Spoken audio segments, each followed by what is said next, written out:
is seeing the focus of the heavy rain. The Cape York Peninsula has seen the heaviest in the past week, but it's going to be a little bit further south over the next week in Queensland that we've got the heavy rain. You can see the system drifting a little bit further south, dragging in the monsoon rain into the North Tropical Coast in particular, and the heavy rain will be then moving over the inland parts of the Northern Territory and also western parts of Queensland in coming days. So a lot of rain still to come out of that system. Elsewhere, quite a few places are picking up showers and thunderstorms as well. And we could see some substantial rain drifting into the southeast, but there's a lot of model uncertainty by the time we get that far out in the forecast towards the end of next week. Now let's have a look at some of the details day by day. So across today we've got heavy falls up through northern tropics of Queensland, just like we saw yesterday, maybe a little bit more widespread through the North Tropical Coast and tablelands and over the western side of the Cape York Peninsula. We'll be seeing some heavier rain as well as the system drifts on nearer. We've got a few showers and thunderstorms for southeastern parts of New South Wales and the ACT.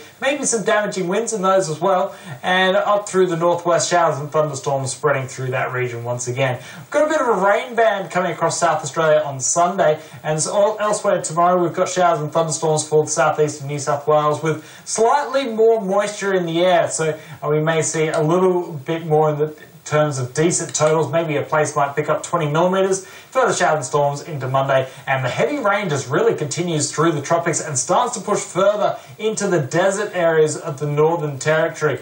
And so it's going to be a substantial rain event by the time we get to the middle of next week, as it continues day in and day out with heavy rain in the Queensland Northern Tropics. Therefore, flooding is likely out of this system. Look at those rain totals up in the far north. Anywhere shaded in red is looking at above 150 millimetres, and shaded in black is potentially above 400 millimetres. So that's substantial rainfall. Therefore, a flood watch is in place anywhere north of Townsville up to Normanton, and also for the Cape York Peninsula. And so it's a very substantial rain event unfolding.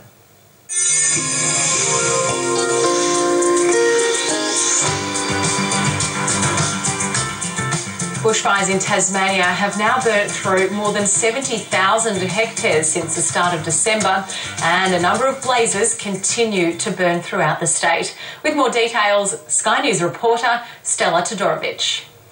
Tasmania is in the grip of a fire emergency.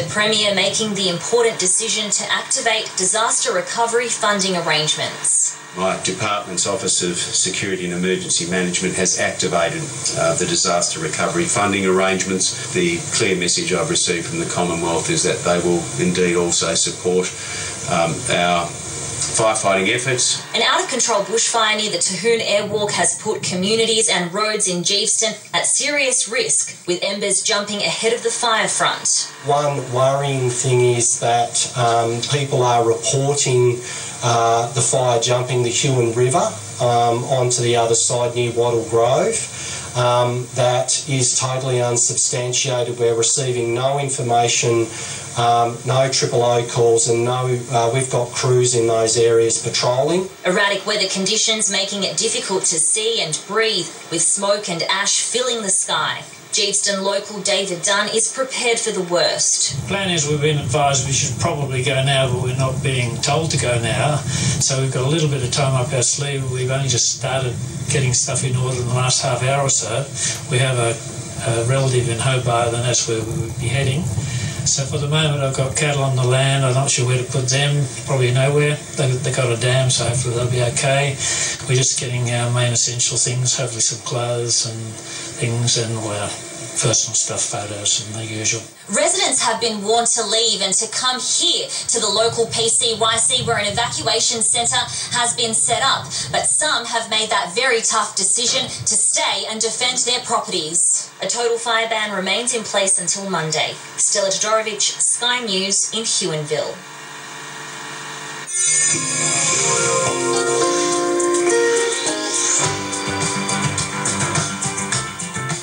Time to have a look at some of your pictures, and a spectacular one posted on Instagram of Perth with the mercury on the rise over the weekend. Monday we could see temperatures up to around 35 degrees. Doreen Parker, as always, sending in fabulous photos. This is of North Kira. Around the Gold Coast, temperatures expected to get into the low 30s over the long weekend. A few showers, but not too much at all. And Townsville, speaking of wet weather, we have huge amounts of rain and storms forecast over northern Queensland this weekend. Numerous bushfire emergency warnings were issued on Friday across Tasmania. Our thoughts are with everyone affected. And we'll leave you with Darwin, this photo posted on Instagram, showers and storms forecast there as well. We love seeing your weather photos. If you would like to send them our way, please use the hashtag SkyWeatherOz, and you can post the photos on our Facebook page, Twitter and Instagram. Enjoy your Australia Day weekend.